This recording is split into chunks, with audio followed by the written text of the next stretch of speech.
السلام علیکم بچوں، آج ہم ہماری جماعت ہفتم کا مضمون جغرافیہ کا دوسرا سبق جس کا نام ہے سورج، چاند اور زمین، اس سبق کے سوالات کے جوابات دیکھنے ہیں ہمیں۔ آئیے ہم اس سبق کے سوالات کے جوابات دیکھتے ہیں۔ یہاں پر ہمارے سامنے پہلا سوال ہے، غلط بیان کو درست کر کے لکھیے۔ تو اس کا جواب، پہلا سوال ہم لوگ دیکھیں گے۔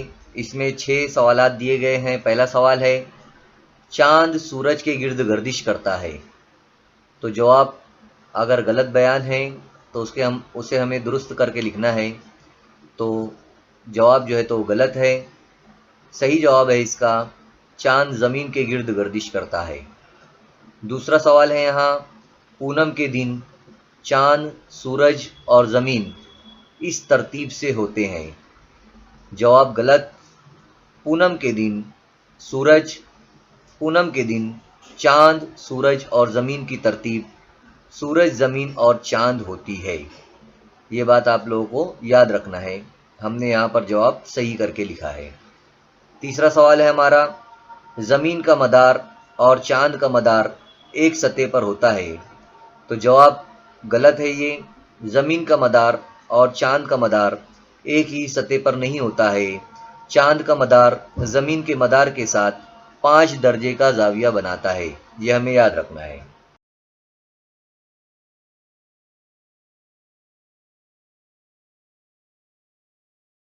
اب یہاں پر ہمارے سامنے چوتھا سوال ہے، چاند کی مداری گردش کے دوران چاند کا مدار زمین کے مدار کو صرف ایک ہی بار قطع کرتا ہے۔ جواب ہے اس کا غلط، چاند کی ایک مداری گردش کے دوران چاند کا مدار زمین کے مدار کو 2 بار قطع کرتا ہے، ایک بار نہیں بلکہ 2 بار قطع کرتا ہے۔ پانچواں سوال ہے، سورج گہن کو اریاں آنکھوں سے دیکھنا مفید ہے، یعنی کھلی آنکھوں سے دیکھنا مفید ہے۔ تو جواب اس کا ہے غلط، سورج گہن کو اریاں آنکھوں سے دیکھنا مناسب نہیں ہے۔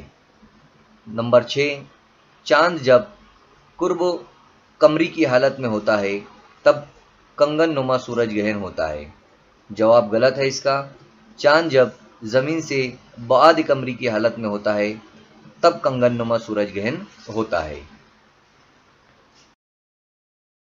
یہاں پر اس کے بعد سوال نمبر 2 میں صحیح متبادل کا انتخاب کرنا ہے ہمیں۔ یہاں پر آپ لوگ دیکھ سکتے ہیں، سورج گہن کی جو حالت ہوتی ہے وہ کس طریقے سے رہے گی وہ یہاں پر بتایا گیا ہے۔ تو ہمارا جو جواب رہے گا وہ جواب بے رہے گا، یعنی زمین، چاند اور سورج، یہ حالت جو ہے تو اس کی سورج گہن کے وقت رہے گی۔ اس کے بعد آگے دیکھتے ہیں ہم لوگ۔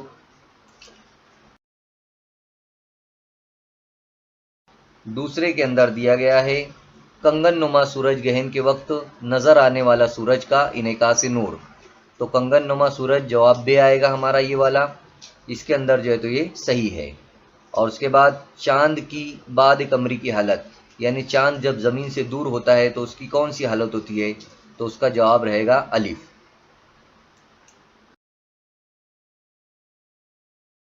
یہاں پر سوال نمبر 3 میں مندرجہ ذیل جدول کو ہمیں مکمل کرنا ہے۔ خصوصیات دی گئی ہے، چاند گہن ہے اور سورج گہن ہے۔ تو قمری دن میں چاند گہن پونم کے دن ہوتا ہے اور سورج گہن اماوس۔ اسی طرح حالت دی گئی ہے، چاند، زمین اور سورج، چاند گہن کی یہ حالت ہوتی ہے اور سورج گہن کے وقت زمین، چاند اور سورج ہوتا ہے۔ گہن کی قسمیں، چاند گہن جو ہے تو کامل اور جزوی ہوتا ہے، جبکہ سورج گہن اس وقت کامل، جزوی اور کنگن نما ہوتا ہے۔ کامل گہن کا زیادہ سے زیادہ عرصہ کتنا ہوتا ہے؟ چاند گہن میں 107 منٹ ہوتا ہے، جبکہ سورج گہن کے وقت 7 منٹ 20 سیکنڈ ہوتا ہے۔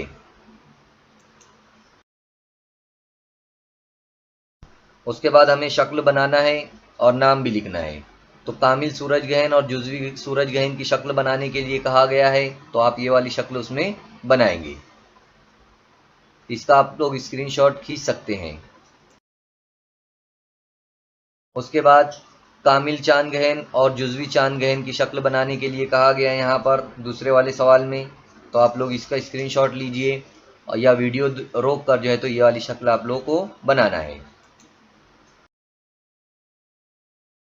سوال نمبر 5 کے اندر 5 سوالات دیے گئے ہیں، اس میں سے پہلا سوال یہاں پر ہے، ہر اماوس اور پونم کو چاند، زمین اور سورج ایک خط مستقیم میں کیوں نہیں آتے؟ جواب ہے اس کا، زمین کا سورج کے گرد گردش کرنے کا مدار اور چاند کا زمین کے گرد گردش کرنے کا مدار ایک ہی سطح پر نہیں ہے، اور چاند کا مدار کے ساتھ تقریباً 5 درجے کا زاویہ بناتا ہے، اس لیے ہر اماوس اور پونم کو چاند، زمین اور سورج ایک ہی خط مستقیم میں نہیں ہوتے ہیں۔ یہاں دوسرا سوال ہے، کامل سورج گرہن کے وقت زمین پر جزوی سورج گرہن بھی کیوں دکھائی دیتا ہے؟ تو جواب ہے اس کا، اماوس کے دن سورج، چاند اور زمین یہ تینوں ایک ہی سطح میں آ جاتے ہیں اور چاند کا سایہ زمین پر پڑتا ہے۔ ایک ہی وقت میں چاند کا سایہ زمین کے کچھ حصے پر گہرا سایہ پڑتا ہے اور کچھ حصے پر مکمل سایہ پڑتا ہے۔ کچھ حصے پر گہرا سایہ پڑتا ہے اور کچھ حصے کے اوپر گہرا سایہ نہیں پڑتا ہے۔ جہاں مکمل سایہ پڑتا ہے وہاں کامل سورج گرہن ہوتا ہے، جہاں مدھم سایہ پڑتا ہے وہاں جزوی سورج گرہن ہوتا ہے، یہ ہمیں یاد رکھنا ہے۔ تیسرا ہے ہمارا، گرہن کے متعلق بد اعتقادی کو دور کرنے والے چند مشورے لکھیے۔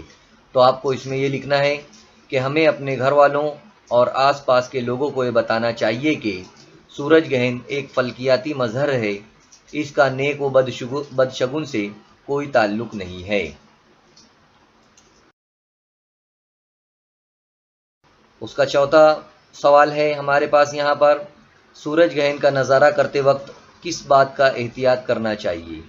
جواب ہے، سورج گرہن کی کرنیں ہماری آنکھوں کو نقصان پہنچا سکتی ہے، اس لیے سورج گرہن کو کھلی آنکھوں سے نہیں دیکھنا چاہیے۔ سورج گرہن کا نظارہ کرتے وقت کالے رنگ کا چشمہ استعمال کرنا چاہیے۔ اور پانچواں سوال ہے یہاں پر، قرب قمری کی حالت میں کس قسم کا سورج گرہن ہوتا ہے؟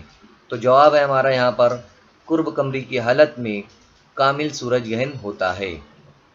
تو یہ تھے ہمارے یہاں پر سوالات کے جوابات۔